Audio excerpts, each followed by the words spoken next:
seawater. In the beginning, we had little cells, single-cell creatures that lived in the sea. And food would come wandering past and they'd grab it. And this was a very inefficient system, but it was quite relaxed and about time. Now we've got enclosed seas of cells, millions of them. And because we're enclosed, we've got a zone around us, the seawater must pass very rapidly. And it must be purified very rapidly. And it must carry nutriment very rapidly to all parts. So that bloodstream is pumped around us at high pressure. It's got kidneys and livers to take things out and put things in. It's got processes like lungs to push oxygen into it. Because this sea inside here must be at a very similar level to that sea out there, which has got vast amounts to draw from.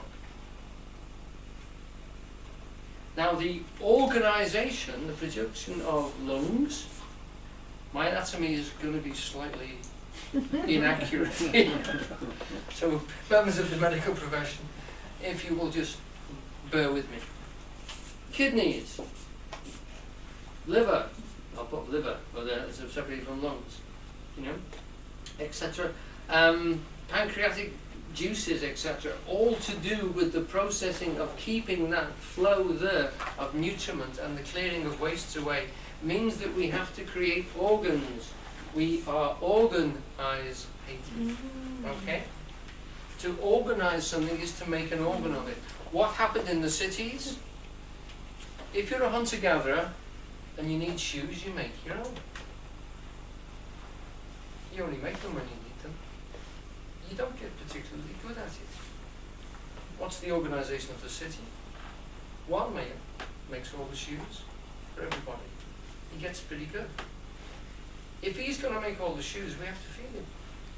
Otherwise the cobbler dies. We get organised inside cities. We get ruthlessly efficient inside cities. Like with farming, we are getting more and more efficient all the time. So it works to have one person. William Blake said that is what crucifies a human being. He should make his own shoes occasionally to realise what it means. He said if everyone was his own soldier and his own prostitute and his own drainage worker and his own carpenter, we would understand and we would have sympathy and love for the ones which are around us. We could not have poor people that we didn't recognise as valuable. And we wouldn't think as highly of the organisers and such, because they can't do the other jobs. You've got to see every other job functioning, to be a whole person, because the state is a whole person in great. It has its legs, it has its arms, it has its head, it has its lungs, it has its liver, it has its kidneys, it has its drainage system.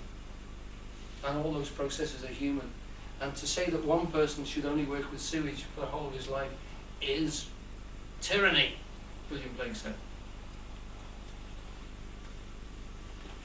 It's worth thinking about. But it's the concept turned upside down. The human being is all those processes. We have organised ourselves from sea creatures and seawater. We're not just the creatures, the cells, we're the seawater too. And that seawater is almost alive now.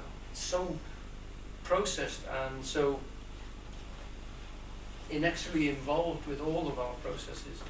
We are so sophisticatedly organised and dynamically processed that we can choose foodstuffs to put inside there, etc., that are going to work for us if we're intelligent. We actually go through the world and choose the things to put into that inland sea, and then digest it and break them down and build ourselves out of it. So good are we that if we have chips for breakfast, we don't get chips stuck out here.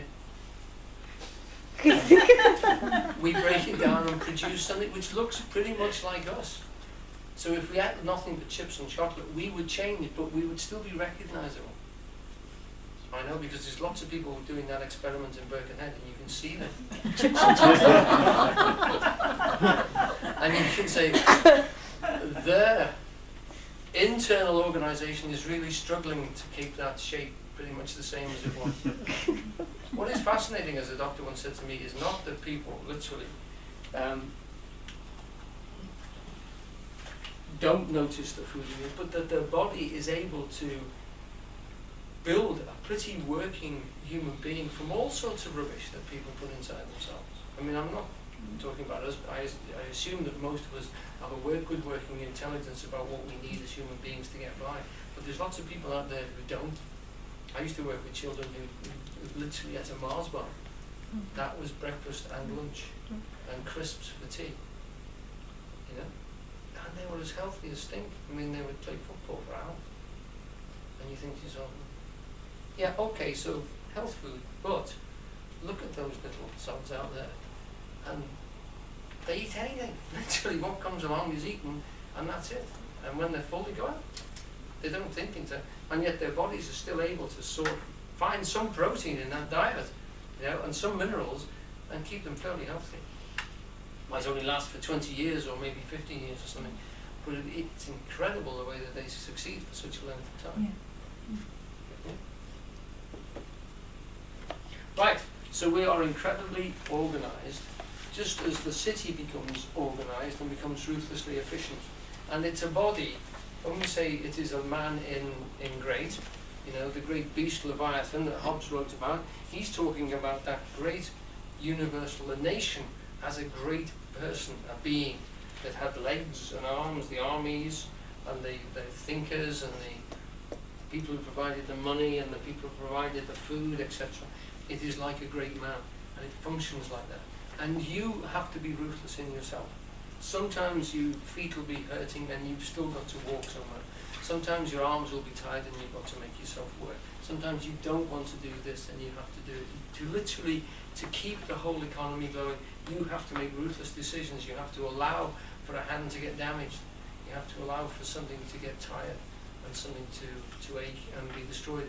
And as time goes on, you will write into your body the processes of damage that you've done things to. Hopefully, willingly and willfully, you have done these things to yourself because of the process that you've involved yourself in. You cannot help but do that in terms of time. And we don't know the outcome of most of the things we do. Most of our lives is an experiment in that sense. And we are experiments. Perhaps not as forceful as those ones in Birkenhead, which are sort of doing the chips and chocolate diet, but we are choosing our own diets and we are writing our own signatures in that way, and our processes in the way we live.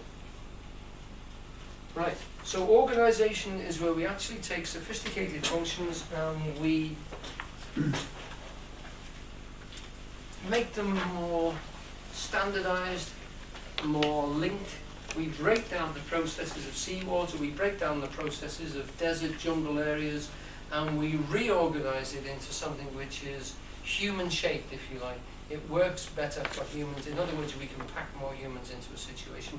We can supply, feed, and therefore flourish. We become more fertile when we farm in intelligent means. And we can becoming more and more sophisticated in doing it. And the hideous thing about putting the Red Indians on the reservations is that they flourished as well. Socially, etc., they were damaged, but they actually, they were able to survive in far more efficient methods with less land involved, so that the situation could evolve into a structure which is now far more complex. It may not be better at this stage in time, but we don't know where it's going. It hasn't finished yet. We're still evolving. And it was not unknown for Red Indians to kill thousands of buffalo and only eat 5. They used to charge them off cliffs. So they had no idea of literally what they were damaging. They used to set fire to forests because when they came back in 40 years, the land would be flat and ready to, growing grasses and oats and things like that. No matter how many things they killed by setting fire to a forest, they didn't care because they wouldn't be back for 40 years. It didn't matter. So you're talking about a terribly inefficient system of human beings dominating the landscape. So to localize them and say, no, you've only got 5 acres and you've got to turn the soil over and this thing's a spade. No wonder they hated it and lots of them died rather than do it.